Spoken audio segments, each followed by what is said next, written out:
I think as we're all critically aware, and as has been reinforced through the conversation this morning, Africa faces this dual challenge of an urgent need to power its growing economies and populations, but at the same time building a sustainable and climate resilient future. At Standard Bank, we are deeply committed to driving Africa's growth by financing and investing in infrastructure and energy in a way that supports access and security, but also in a way that balances the need to mitigate the impact of climate change.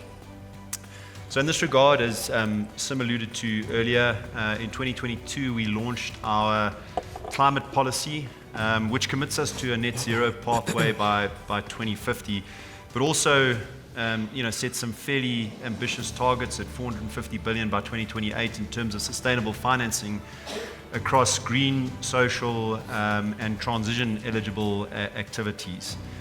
And on the second panel today, I'm delighted to be joined by experts in the field to unpack this theme of energy security, but also the well-publicized infrastructure gap that exists on the continent.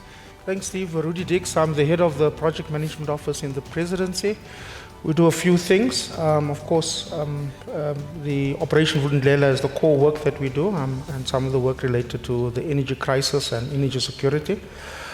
I also run the sort of combination of that with the Just Energy Transition implementation plan, and we oversee the coordination and supporting the implementation of that plan that has been adopted by Cabinet a few years ago.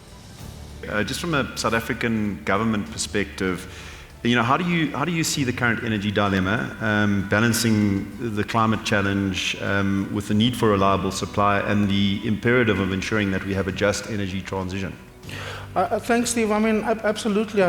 It's not a dichotomy. It's not either or. I think the one thing that we've been successfully doing is to see energy security, energy efficiency, cost competitiveness, and the ability for us to see a significant shift in the way that we produce energy through a just mechanism as an integrated approach. And I think through the work that we've done, we've been able to do that, and may just by use of examples.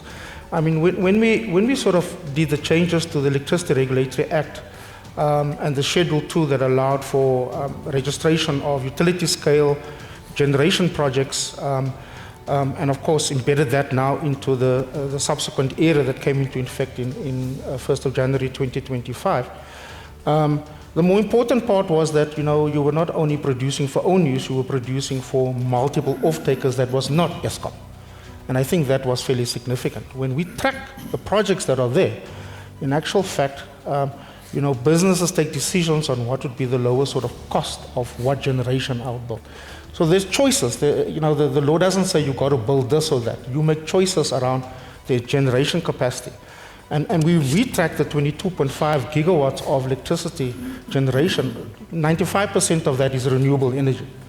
So businesses consciously decide to invest in those decisions because of sustainability reasons, because of cost competitiveness, because of efficiency, and because they see themselves in the future growing and having to get export markets, and these are important decisions that they do take.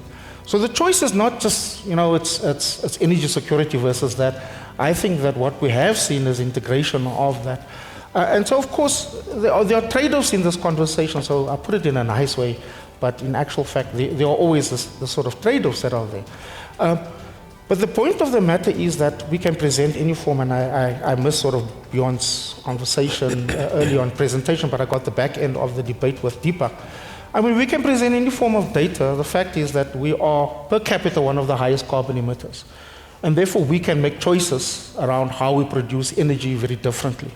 Of course, the choices that we make has consequences, and so therefore, the element of a just energy transition is quite pertinent and critical, because we are reliant on coal production for our energy production.